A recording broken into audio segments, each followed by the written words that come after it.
Hello everyone, nubkeks here. Welcome back to Nub Raids, where the new fusion has been revealed. Thorin Foulbeard. We're going to go through his whole kit here in today's video. First of all, we'll just take a look at the blurb that Plarium has written about him with some key information. Next Thursday, the 5th of June, that's when this goes live, we're planning to launch a classic fusion event of a new champion, Thorin Foulbeard. So yeah, classic fusions, they're probably the medium difficulty one. Not as easy as the fragment fusions, but not as hard as the mix fusions. A classic fusion, this is going to mean probably collecting 16 rares.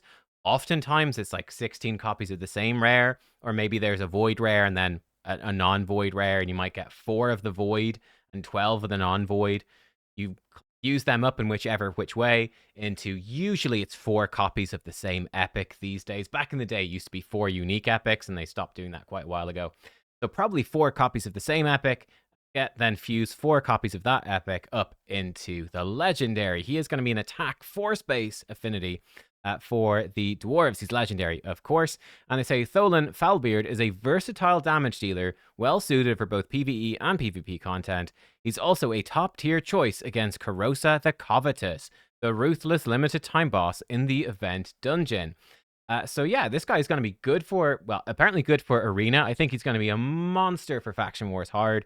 You'll see when we look at his kit, but very much also designed for the event dungeon, which is interesting. I'd imagine the event dungeon probably drops alongside him. And let's say it takes, 2 to 3 weeks to do the fusion.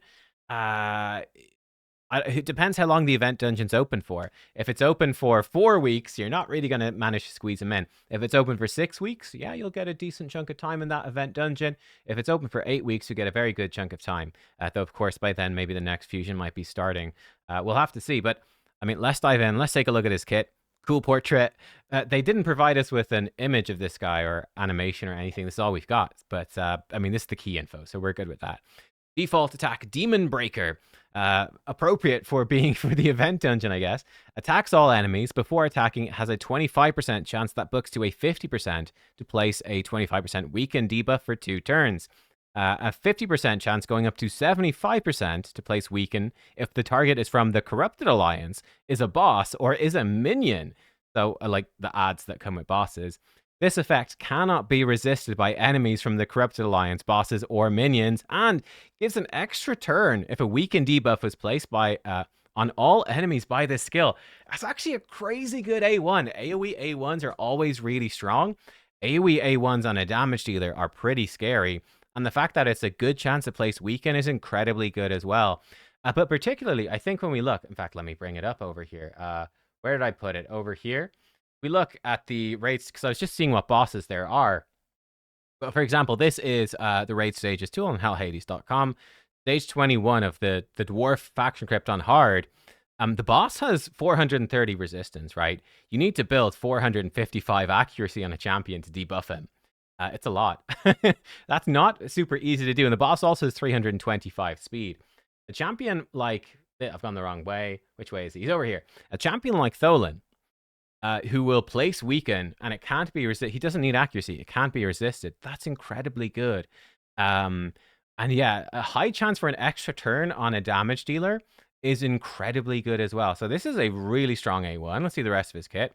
Back to the Abyss is A2. Attacks one enemy 2 times. Each hit ignores 25% defense. If the target's from the Corrupted Alliance is a boss or a minion, each hit ignores 50% of the target's defense instead. And then each hit decreases the target's attack by 5% up to 25%. And each hit also increases this champion's attack by 5% up to 50%. That is incredibly strong. So yeah, well, this A1 was having me think about Faction Wars Hard. He's also going to be a freaking monster for Hydra and Chimera and Demon Lord. Yeah, 50% ignore defense. Throw that in with a 25% ignore defense set and Helm Smasher. And boom, you're hitting 100% ignore defense. This should absolutely clap bosses. I mean, even for not for Chimera, there's no area bonuses yet, but for Hydra, for Faction Wars, where you can get 20% ignore defense from area bonuses, put that on top of the 50%, throw on a 25, put on Merciless set, and you're at 105% ignore defense already. 35 for Merciless, 20 area bonuses, and 50 here. You're already overkill on ignore defense. against bosses. It's gonna absolutely smack. So pretty insane. And yeah, for Demon Lord, for Chimera, reducing the attack is pretty nice to help you stay alive longer. And 50% attack, it's not quite as strong as Ninja or Harima or Toshiro, but it's pretty good, actually. Yeah, 50% increased attack is pretty darn good. So, yeah, it's strong. Weaken, that can't be resisted, massive ignore defense, decreasing stats. Cool. Let's look at his A3, Rabid Fury. 4 books to a 3-turn cool. Sorry, same with his A2. It's a 4 booking to 3-turn. This is a 4 booking to 3-turn. Attacks all enemies 2 times. Before attacking, puts increased attack in this champ for 2 turns. Each critical hit landed on the first hit increases the damage dealt on the second hit, and it ignores unkillable and shield. Yeah, it's pretty great. Stealth buff, increase attack, a double hit AoE, so it gives you 2 chances to not weak hit against weak affinity. For champions with some damage mitigation or can avoid a hit or something, gives you 2 chances to hit them. Pretty strong. But yeah, stealth buffs, increase attack, 3-turn double hit AoE that ignores unkillable and shield.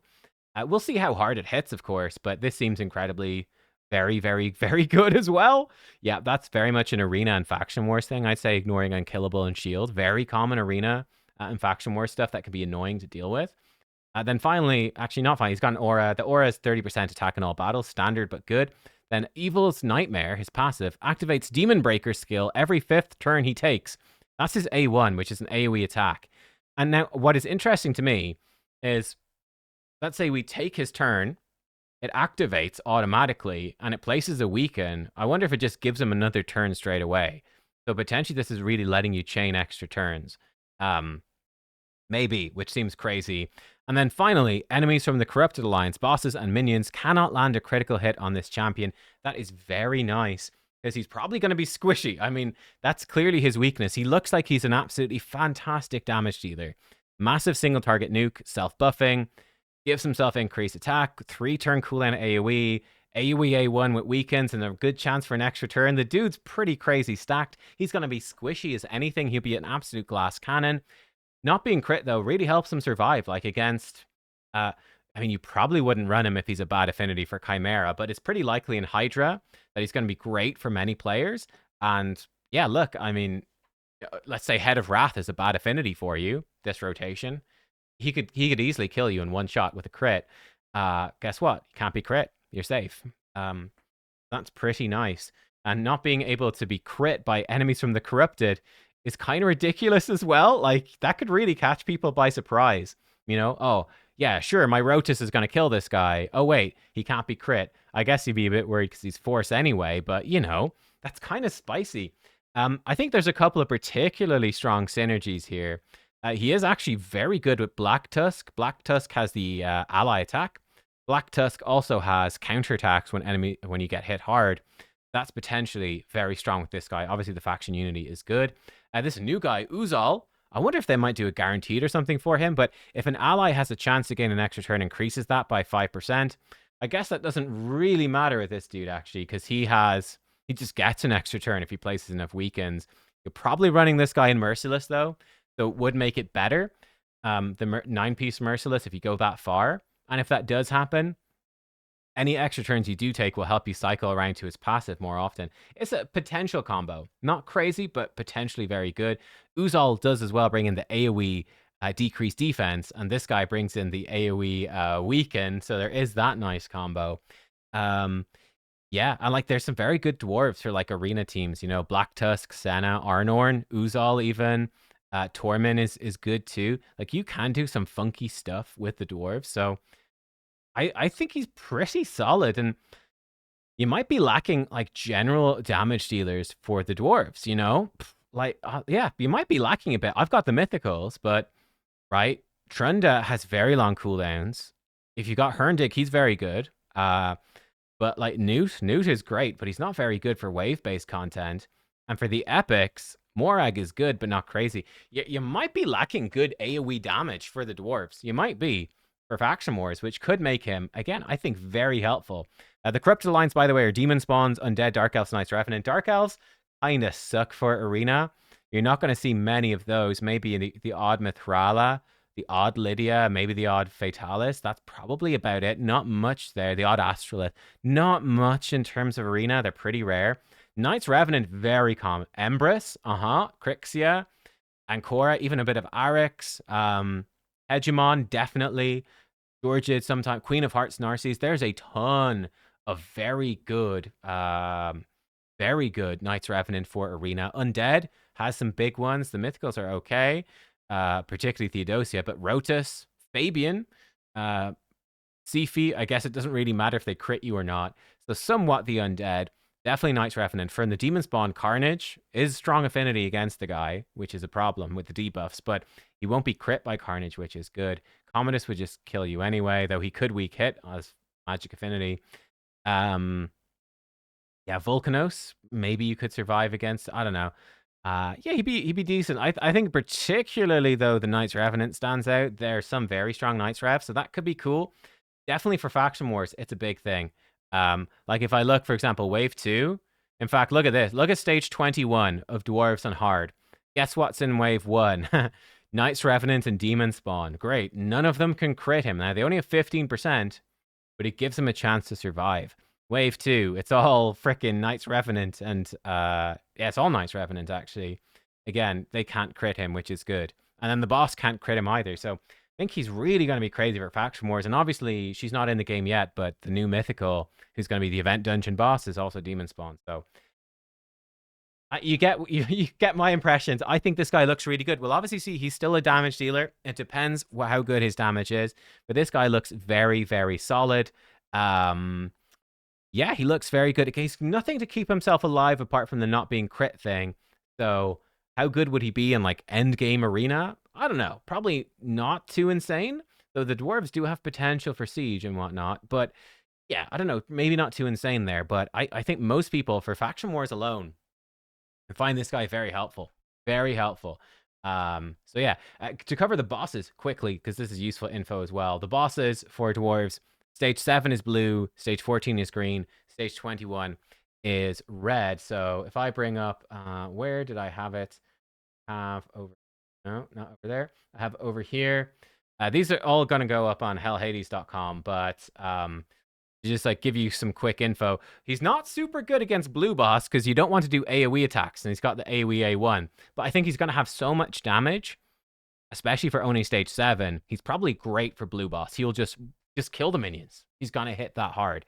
And then he's got massive single target damage. He's got massive single target with his A2. So I think he's very good for what's up next, green and then red. They're not the hardest bosses. Purple is the hardest. Green isn't too bad. You've got lots of burns and poisons. His passive's not going to help him too much with that, but there can be a lot of damage. But AoE damage to kill the minions to prevent them buffing the boss. They give the boss very strong buffs. So I think he'd be pretty good against the green boss. Then the red boss, stage 21, the hardest one. Yeah, he can get reflect damage up, the boss, which is very bad, so you need to stop that. Block debuffs is very essential. He can hit you very hard. He's got a 100% ignore defense default attack. Being able to avoid crits is going to be nice. Does the boss actually have a high crit chance? Are we okay? No, he only has 15%. So it's going to be somewhat helpful, but not game-changing, I would say. And yeah, you're looking for stuff to sustain through, not die. I think just the raw damage he's going to bring, and I think his A2 is likely to be very high value, just raw damage and decreasing the boss's attack. That's going to be very, very nice. Yeah, I think he's likely to be quite helpful there. So yeah, in my opinion, is Thorin Foulbeard worth doing the fusion for? Most likely, yes. Pending testing of his damage, but this looks to me to be a very, very good damage dealer. He looks like a ton of fun. But yeah, it looks like a great damage dealer. So most likely worth it for most people is my thoughts so far. Let me know what you think in the comments down below. That's our look today at Thorin Foulbeard, not Firebeard, Foulbeard. He could be called Firebeard as well, especially if the end of his beard's on fire. I don't know if it is. We can't see. But yeah, again, it is the 5th of June is when it starts. So yeah, I will be back with guides and whatnot for the Fusion once it goes live. And obviously a playtest of the Fusion as soon as I can. Whenever I get on the test server and the embargo lifts, I'll bring you a playtest as well with some thoughts having actually tested his damage. And yeah, we'll see. Guys, thank you for watching. Hope you enjoyed. I will catch you next time. Goodbye.